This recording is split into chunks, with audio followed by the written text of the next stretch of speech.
Thanks very much. I'm Franny Armstrong, the director of the film, and this, as you know, is Ed Miliband, our climate change minister, who's very kindly agreed to come back for round 2 after round 1 at the premiere. I don't know if any of you've seen that. I'd just like to say, firstly, you know, what an honour it is for you to be associated with our film. You know, we don't let anybody be associated. Completely right, completely right. And can I just ask, perhaps tonight, could we just have a deal that could you speak as a human being rather than a politician tonight? I'll do my best. I think this is an incredibly important film, and I think you've done a fantastic job. And we were talking about this before we came on stage, but I think one of the things that your film shows is the massive thirst people have for not only information about this issue, but about what they can do about this issue. And I think that there is a massive task that we face between now and December of this year and the time when we're supposed to be getting an agreement in Copenhagen to spread the message, because I don't think governments alone will achieve this agreement. All the lessons of history about the big struggles, from the suffragettes to anti-apartheid to make poverty history in 2005, are that they happen not because governments on their own wanted them to happen, but because people made them happen. I think you've got to show moral leadership in the UK, and we'll come on to questions about whether we have or whether we haven't. But you've also got to understand that this is a challenge that involves the whole world. If you think about emissions over the next 20 or 30 years, 70 or 80% of them are going to take the growth in emissions, 70 or 80% of them will happen in the developing world. Now, our response as the developed world to that seems to me to be absolutely central to this debate, because we've got to have an argument about everyone being in it together, but we also have to accept our historic responsibilities, which is that we've spent 200 years putting carbon into the atmosphere, and therefore we have to find a way in which we bring developing countries on board, but that we find a way of financing the changes they need to make to move from the high carbon path to the low carbon path. Let's be honest about this. It's great that there are people here in this room. It's great that 10 to 15% of people in this country really care about climate change. But the big challenge that you face and I face is that we've got to persuade the other 80 to 85%. The only way you'll make this happen is you take people with you. And if I think about my constituents at the moment, climate change, I'll be honest with you, is not top of their minds. Top of their minds is the economic crisis and whether they're going to be able to keep their jobs and what's going to happen. So part of our job, or part of my job, and I don't sort of make any bones about this, is persuasion. And how do you persuade people? And I think what's one just important point I would make about this. I think persuasion comes from convincing people that you can tackle climate change in a way that is fair to them. What do I mean by that? I mean, you don't necessarily increase the poorest people in society's energy costs, for example. You've got to find ways in which you offset the higher prices that are going to come from low carbon with the kind of energy efficiency measures that can help them, and you've got to do it in a way that is consistent with economic growth. Because if you say either to people in this country or say to people in China, look, we've got these plans to tackle climate change, but it's a low growth plan, the Chinese will turn around and say that's not what we want. Partly because, for good reasons actually, they want to take their people out of poverty. So I think the challenge here is how do you combine climate change, fairness, and economic growth. I think if you can do those three things, you can take people with you. What exact agreement are you going for yourself in Copenhagen? I think there are 3 things you need for an agreement. First of all, you need ambitious developed country reductions. Now, what does that mean? That means 2050 targets. We've set an 80% target, says President Obama. But it also means very strong midterm targets for 2020, because we know we need to peak emissions sometime around 2015, 2020. So that's the first thing. Secondly, you've got to have developing countries, particularly leading developing countries like China and India, as part of an agreement, not at the moment, probably, absolute reductions in emissions, but movement away from what people call business as usual. So getting off that high carbon growth path to a lower carbon path. And the third thing you've got to do is you've got to finance it. And that does require responsibilities on developed countries. So in a way, people talk about the deal at Copenhagen being incredibly complicated. I actually think people who try and say it's very complicated are people who generally don't want an agreement. I think you've got to try and make it simple, actually. And it isn't that complicated. I mean, the way I described it, I don't think it's that complicated. And they're the principles that we want to try and adhere to. And it's got to be based on the science. That's the other thing. All good stuff. Sure. All good promises. But the reality, of course, as you know, is third runway, ever-increasing roads. I mean, what's the thinking there?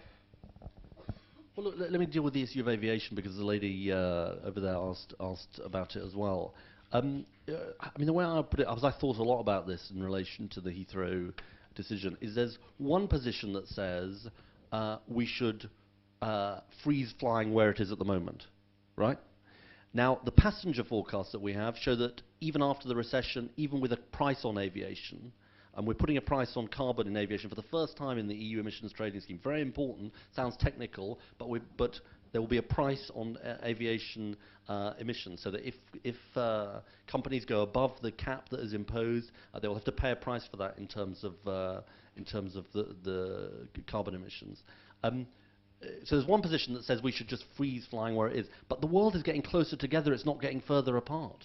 And that's true of China and India and other countries. There's another position that says we should just carry on as we are. Now, I don't subscribe to either position, and what we announced in relation to Heathrow was constrained expansion of aviation. This idea of perpetual growth, obviously it's funny, when we made the film, you know, that little sequence about capitalism in the film, it was only a year ago we made that, and it seemed so radical at the time, you know. This idea that you know, perpetual growth on the one planet was impossible.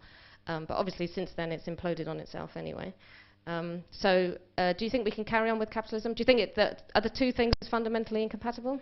I think, can we carry on with capitalism? I don't see an obvious alternative in the short term, put it that way. But I do think that there's a very important debate, which I think is going to happen in this country as a result of what happened in the financial crisis, which is what kind of capitalism do you want? And I think that is a very important debate. And I think your film, you know, in a way gets into that debate, and that is a debate about consumption and how much we consume and the way we consume it. It's a debate about the life that we lead. The alternatives are different kinds of capitalism. Swedish capitalism, I think, is much nicer than American capitalism, and you know, I'd prefer that we moved in the direction of a nicer and a sort of more, certainly a low carbon capitalism. So I don't think we're going to be abolishing capitalism, but I do think getting into this debate about what kind of world, what kind of economic system do we have, and why is the low-carbon economic system a better life for people? That does seem to me to be very important. So it isn't just about how do we avert the threat. Changing the subject. Yeah. The public at the moment in the UK is, in the science, the consensus on just the basics or the fundamentals of climate change is like 98% now in the scientists. But in the UK, apparently the latest is that there's still 40% of people think there's still doubt about the fundamental principles of climate change, which is clearly a catastrophic failure of the media, in my opinion. But I'm interested to know how the public's, how that affects you in your job when you're trying to get these things through, and 40% of the public are still saying it's not happening. How does that hinder you? I think people are persuaded more or less by the science. Most people, actually. I don't think people think it's all sort of made up or, you know, it's not really happening. I think there is a real issue which I think we need to address, that people think it's going to happen to someone else. So people think, well, it's going to happen in Bangladesh, or it's going to happen in Sri Lanka or somewhere, but it's not really going to affect people I know. Now, it so happens that my constituency faced the worst flooding, I think, in British history in 2007 in a place called Tolbar in my constituency, 1.6 million cubic meters of water.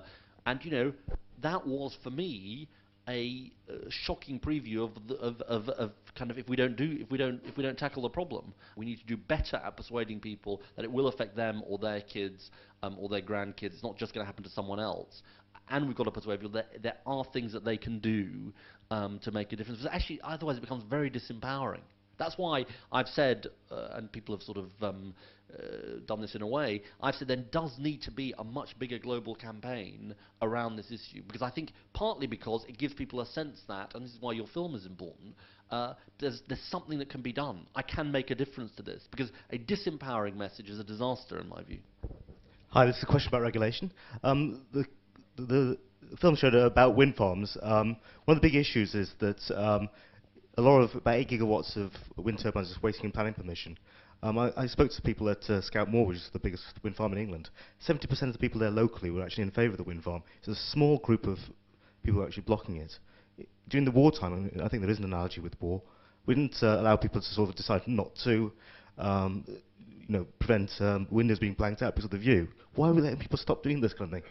I actually think this film made me think this actually is important. I do think the government needs to do a better job of getting out there, and we all do, of saying it's sort of socially unacceptable to block, to be against wind turbines in your area. I think that needs to become the sort of view. So thank you all very much for coming, and please join the Not Stupid campaign. Thanks very much.